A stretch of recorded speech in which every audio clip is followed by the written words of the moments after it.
Question: if the Ten Commandments are a curse, if they are weak, beggarly, and a yoke of bondage as so many people like to claim, I must ask this question: why do you keep Sunday holy? I mean, after all, if the seventh-day Sabbath is truly a yoke of bondage, why would you set up a mock Sabbath? That is, why would you set up a Sabbath look-alike?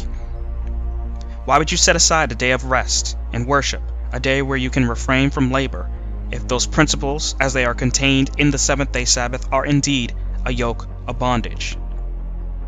As a matter of fact, why would you support legislation that would keep businesses closed or regulate business hours on a Sunday, if it is true that the Sabbath and its principles are a yoke of bondage?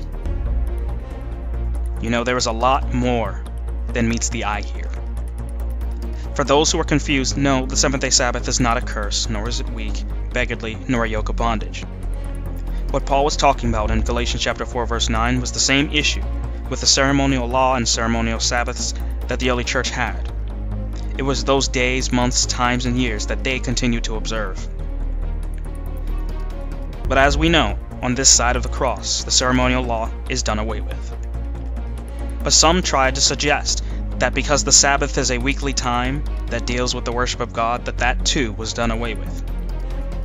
Yet the same people go around and erect a mock Sabbath in its place.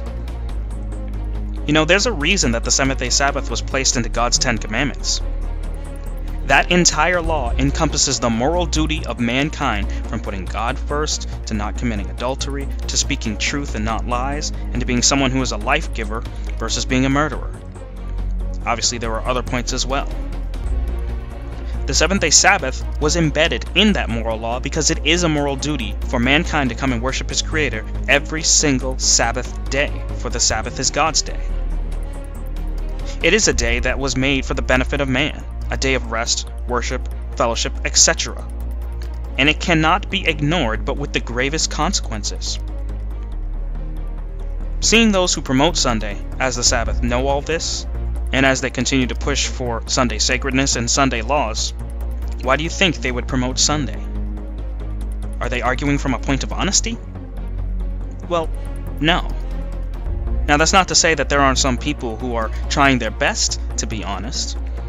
People who were tricked and deceived into thinking that Sunday was the Christian Sabbath. But it is to say that the wolves in sheep's clothing are here, that Paul prophesied would be here, doing the work of the enemy of God. This enemy who was prophesied to try to change God's times and laws, that is shown in Daniel chapter 7, verse 25. As it says, and he shall speak great words against the Most High, and shall wear out the saints in the Most High, and think to change times and laws, and they shall be given into his hand until a times and dividing of a time. You know, these wolves will lie through their teeth to get you to keep Sunday holy. I mean, ask them. Ask your pastors, teachers, preachers, etc. to prove to you Sunday is the Christian Sabbath. As a matter of fact, get your Bible, open it up, and prove right now that Sunday is the Christian Sabbath. Gather together everyone that you possibly can, every theologian that you possibly know, every person who's been to seminary. Gather each and every single one of them and prove right here and now that Sunday is the Christian Sabbath. Prove exactly what we see in Genesis chapter 2 and Exodus chapter 20. Prove that, number 1, God rested on the first day of the week. Prove, number 2, that God blessed the first day of the week. Prove, number 3, that God sanctified or set apart for holy use the first day of the week.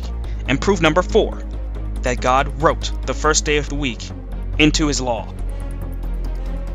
Gather every single person you can and prove beyond a shadow of a doubt that Sunday is the Christian Sabbath.